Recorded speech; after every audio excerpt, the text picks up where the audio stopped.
Bonjour, aujourd'hui nous allons faire un remplacement de disque de plaquettes sur une Ford Fiesta TDCi. Alors pour cela il me faut bien sûr un jeu de disques et un jeu de plaquettes, de l'outillage, une boîte à cliquer, des tournevis et des pinces, de déripants, on ne sait jamais, des nettoyants frein et une bouteille de dot 4 pour refaire de remise à niveau s'il manque de liquide de frein. Et du loctique pour mettre du frein filé sur les boulons de l'étrier. Alors nous allons commencer déjà à préparer la voiture en retirant la roue et après on va retirer l'étrier pour remplacer le disque. Nous avons retiré la roue, nous allons tirer maintenant le disque vers l'extérieur pour qu'on puisse bien travailler sur l'étrier. Alors je tire vers moi comme ceci. Et nous allons décoller les plaquettes du disque. Pour cela, je vais prendre un tournevis. Je vais l'enfoncer comme ceci sur le côté.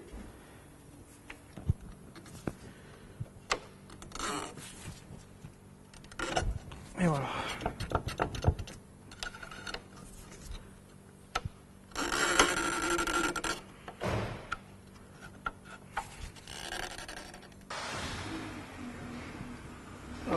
Voilà.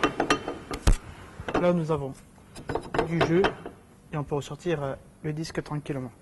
Nous allons dévisser les deux boulons de 13 qui se trouvent juste ici. Ah, voilà un. Et voilà le deuxième. À l'aide d'un cliquet et d'une douille numéro 13, je vais les desserrer.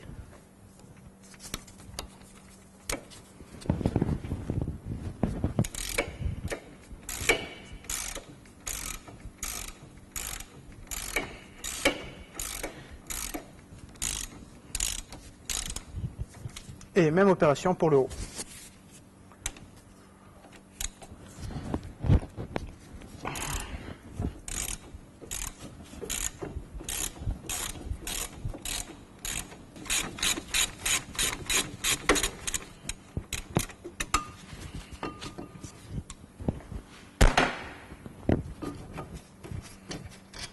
En voilà un. Et voilà le deuxième. Maintenant, je vais attacher l'étrier. Alors, je prends un crochet avec un fil de fer. Je vais attacher l'étrier sur l'amortisseur.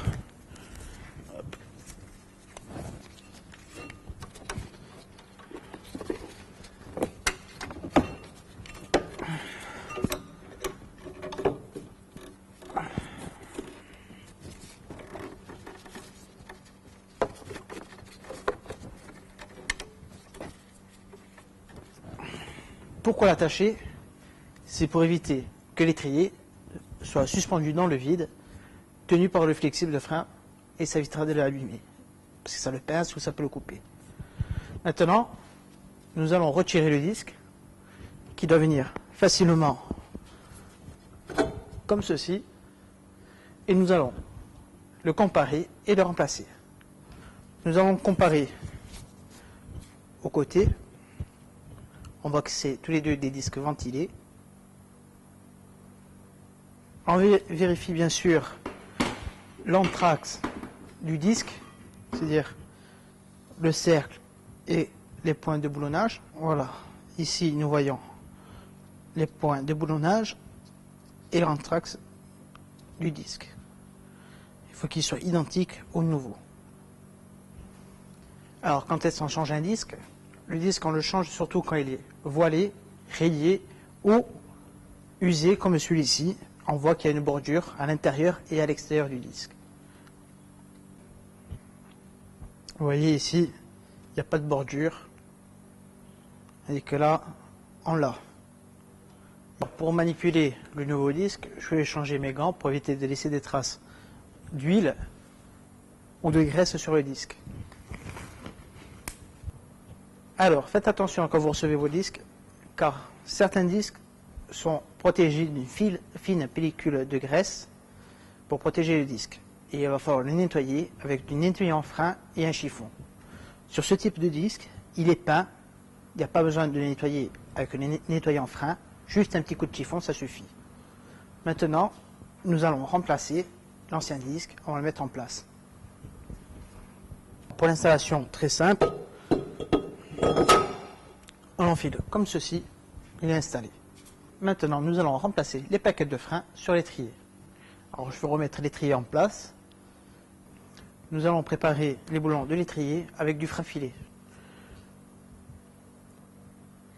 Voilà, je mets du frein filé comme ceci. Un trait, ça suffit. Et je vais l'installer sur l'étrier. Voilà. Je vais insérer la vis.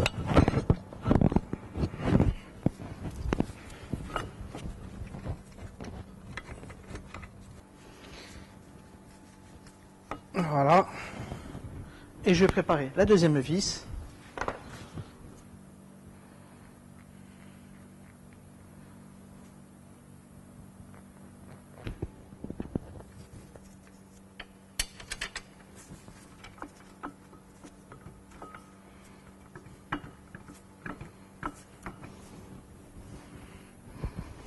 Et maintenant, je vais les serrer au cliquet.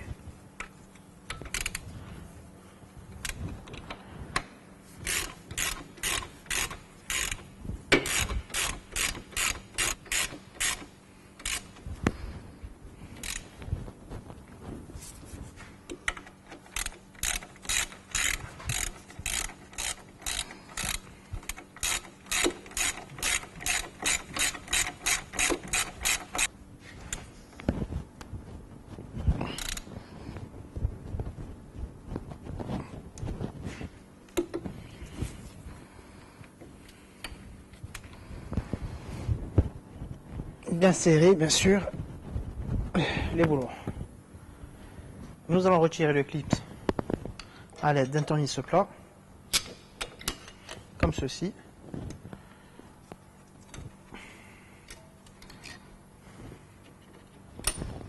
Hop. Et on va retirer les capuchons qui sont derrière. Voilà, je retire le capuchon. À l'aide d'une rallonge et d'une clé à laine, on va desserrer la vis.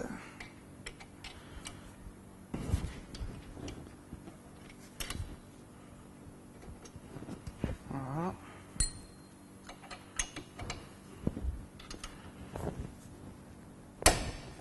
Hop.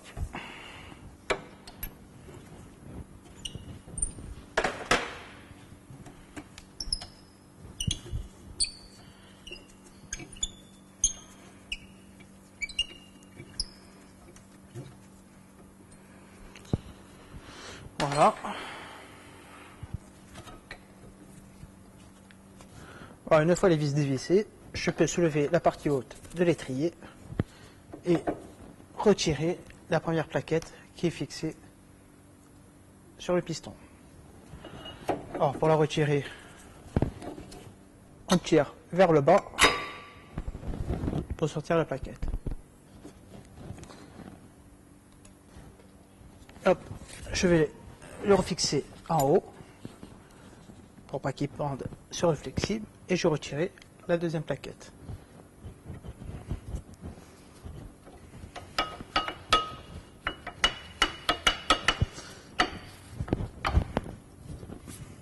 Et voilà la deuxième plaquette.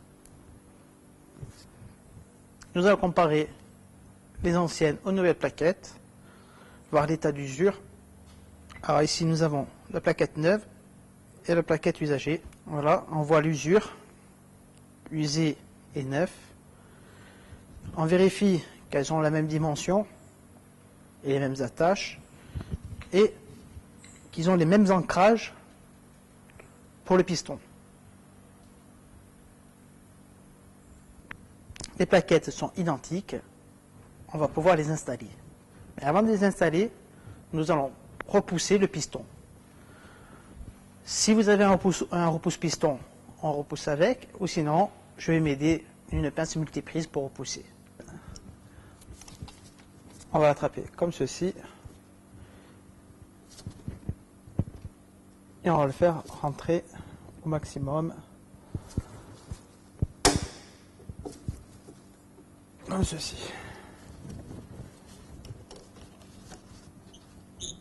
Une fois qu'il est rentré, on va pouvoir placer la plaquette de frein et l'emboîter comme ça. Hop. Voilà, maintenant que nous avons mis la plaquette en haut, nous allons installer la deuxième plaquette comme ceci et on va décrocher la partie haut de l'étrier pour l'emboîter.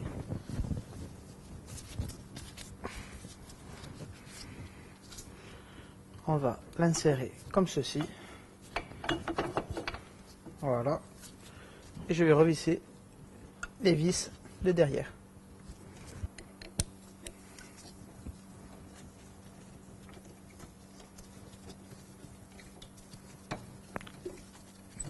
Je visse au maximum à la main.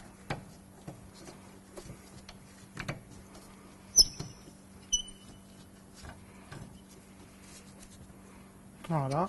Et nous allons surtout bien les serrer à l'aide d'une rallonge.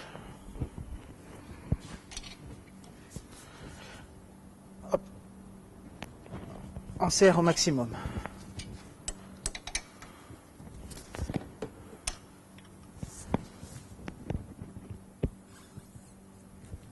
Voilà. Nous allons remettre maintenant les capuchons des vis.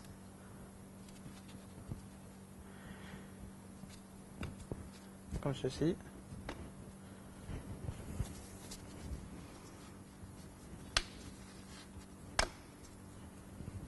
Voilà. On va repousser le disque pour le mettre droit. Comme ceci. Et nous allons nettoyer le disque pour enlever les traces de doigts et de poussière. Je vais vaporiser le nettoyant frein.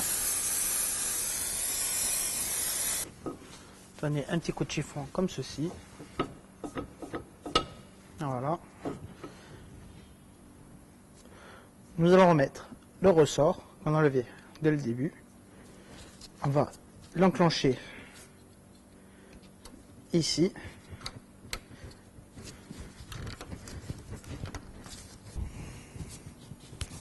Voilà, une fois mis dans l'encoche, le ressort est installé. Nous allons actionner la pédale de frein pour rapprocher le piston à la plaquette pour qu'elle puisse se coller sur le disque. Je vais monter à l'intérieur de l'habitacle et je vais actionner la pédale de frein.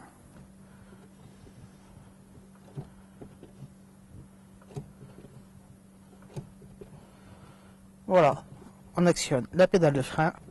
Voilà, la pédale elle est dure. Voilà, l'opération plaquette et disque est terminée. Maintenant, vous pouvez repartir. Mais attention, surtout pensez à roder vos freins pendant 300 km. Augmentez votre distance de sécurité. Et je vous dis à bientôt et à la prochaine.